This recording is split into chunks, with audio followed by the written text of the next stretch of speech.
commiserations on losing the final. Do you think it was just down to misfortune tonight, to penalties, or do you think there was something more to the defeat? Well, you know, when it goes to penalties, anything can happen. I've got to say the penalty shootout was high quality, but we didn't do enough in the 120 minutes to score more goals, and of course that's the disappointing bit. That we built pressure. We had moments that we felt that if we can just kick on a little bit here now, you can get the goal, but we just couldn't. Simon Stone.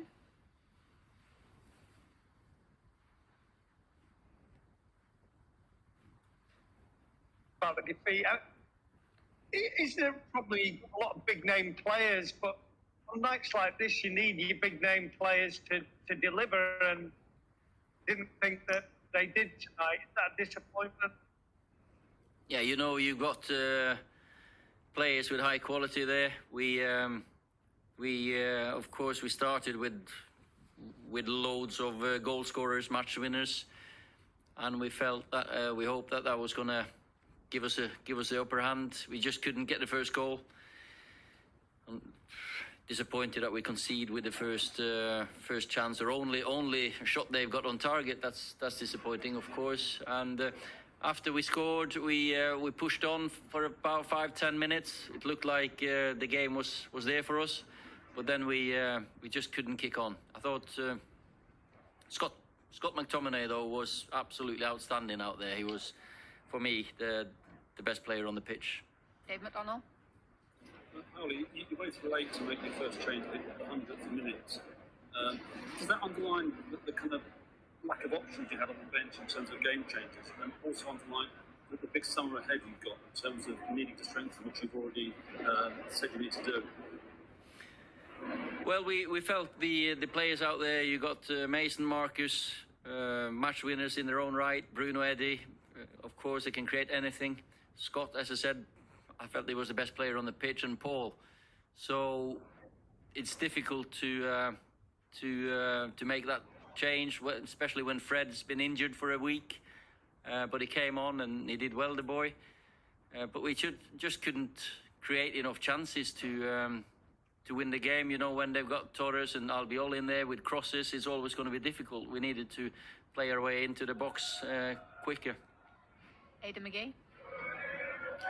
Ollie, can you call this a successful season, having finished second in the Premier League but lost the Europa League final? How do you reflect on it? No, it's not a successful season, of course. And that's the fine margins in football. Sometimes, you know, one kick can define a season as a good one or as a successful one, and one kick says it's not. And improvement, yeah. Second in the league. That's probably no one expected us to be second in the league after the start we had, after the lack of pre-season we had. But the boys have been really, really good, and but just came up short tonight, unfortunately. And that's on penalties, which we could have been sat here saying it's a successful season after the same game. So, but trophies matter, and that's what matters at this club. So, no is a short answer. Laurie Whitwell. On that theme, Ollie, in terms of fine margins, it looked like Bruno said to go second for the penalty shootout, and I think the statistics show that it's much more likely to, if you go first, that you win the shootout. I just wondered, was he aware of that? Is that what happened? I have not asked Bruno to who won the toss. I let him get on with it. We had penalties. Penalty takers were confident. We made some changes to get them on to take the penalties, and just couldn't stop them scoring. Simon Peach. Hi, Ollie. Hi, Simon.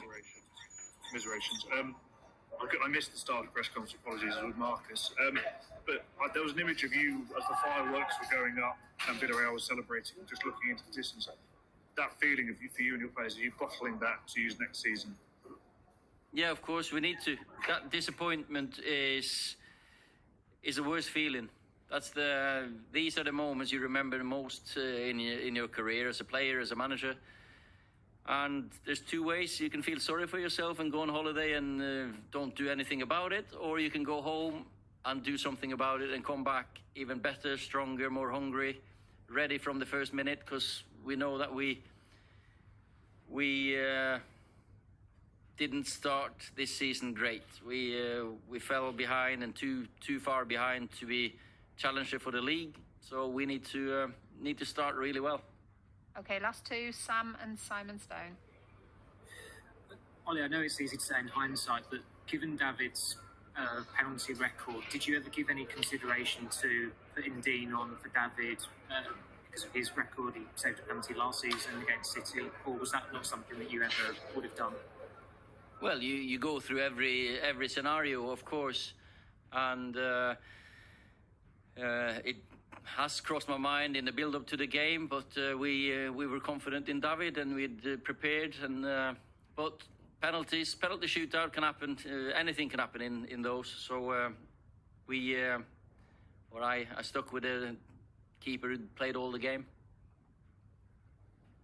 Ollie, you said that you can learn from it and you can start the season better, but is it not just a basic fact that in order to challenge Manchester City, you need players who can improve the standard that you've got, and therefore, no matter how much work you do, you need the owners to back you this summer in the transfer market to make your squad better? I've been delighted with the effort, the desire, determination of all the players. You know, I can't fault them at all, and we've probably done as well as anyone could imagine. So yeah, we who are here now, we need to do better. We need to work better, work harder, cleverer. But as I've said, 2 or 3 players to strengthen the starting 11 and the squad all together is important for us to go even further, because I'm sure our contenders or challengers will also want to improve. So we want to improve as much as we can. Okay, no more questions. Thank you. Thanks. Do I log out of this now?